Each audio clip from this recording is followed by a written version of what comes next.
Selamat pagi Bapak Ibu Saudara terkasih di dalam Tuhan Yesus. Kembali saya menyapa pagi ini melalui firman Tuhan dengan tema Contoh Iman. Firman Tuhan terambil dari 3 Yohanes 1 ayat 4 berbunyi demikian. Bagiku tidak ada sukacita yang lebih besar daripada mendengar bahwa anak-anakku hidup dalam kebenaran. Bapak Ibu Saudara, tak satu pun dari kita tahu apa yang akan terjadi besok. Tetapi ada hal-hal yang dapat dan harus kita lakukan untuk mempersiapkannya. Kita sebagai orang tua dan kakek nenek merasa memiliki tanggung jawab khusus untuk memastikan bahwa kebenaran di dalam Kristus yang telah kita terima tidak hilang pada generasi yang mendatang. Di dalam perjanjian lama, hal ini juga terus diingatkan pada bangsa Israel seperti yang tertulis dalam Mazmur 78 ayat ke-5 sampai ke-7 yang berbunyi demikian. Telah ditetapkannya peringatan di Yakub dan hukum Taurat diberinya di Israel. Nenek moyang kita diperintahkannya untuk memperkenalkannya kepada anak-anak mereka, supaya dikenal oleh angkatan yang kemudian, supaya anak-anak yang akan lahir kelak bangun dan menceritakannya kepada anak-anak mereka, supaya mereka menaruh kepercayaan kepada Allah dan tidak melupakan perbuatan-perbuatan Allah, tetapi memegang perintah-perintahnya.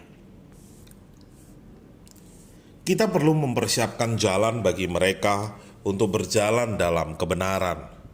Dan jika kita menginginkan hasil seperti itu, maka sangatlah penting bagi kita sendiri untuk berjalan dalam kebenaran, menjadi contoh bagi generasi muda. Anak-anak kita, apakah keturunan biologis kita atau anak-anak rohani yang telah kita pimpin kepada Kristus, membutuhkan contoh itu dari kita lebih dari apapun. Mereka perlu melihat bahwa iman yang kita bicarakan itu nyata dan bahwa kita akan mengikutinya sampai akhir hidup kita. Sudahkah Bapak Ibu Saudara menjadi contoh dalam iman bagi generasi selanjutnya? Masihkah generasi setelah kita akan mengenal dan mempraktekkan kebenaran? Kiranya beberapa pertanyaan barusan boleh menguatkan, boleh menjadi introspeksi kita, dan biarlah kita boleh menjadi contoh dalam iman bagi generasi selanjutnya. Amin. Mari kita berdoa. Terpujilah namamu Bapa, kami mengucap syukur atas kebaikan Tuhan dalam hidup kami, dan kami boleh terus merasakannya dalam setiap kehidupan kami.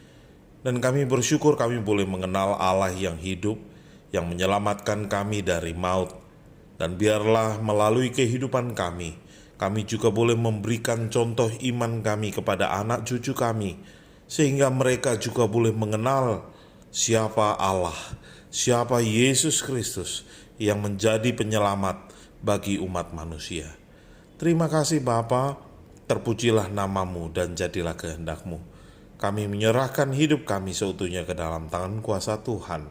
Kami menyerahkan para pemimpin bangsa kami, menyerahkan para gugus tugas relawan tenaga medis yang terus berjuang bersama para ilmuwan. Biarlah hikmat penyertaan yang daripada Tuhan akan menuntun mereka semua.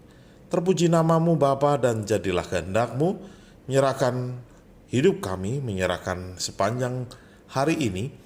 Biarlah kami boleh menyenangkan hati Tuhan dan boleh menjadi berkat bagi banyak orang. Dalam nama Yesus kami berdoa. Haleluya.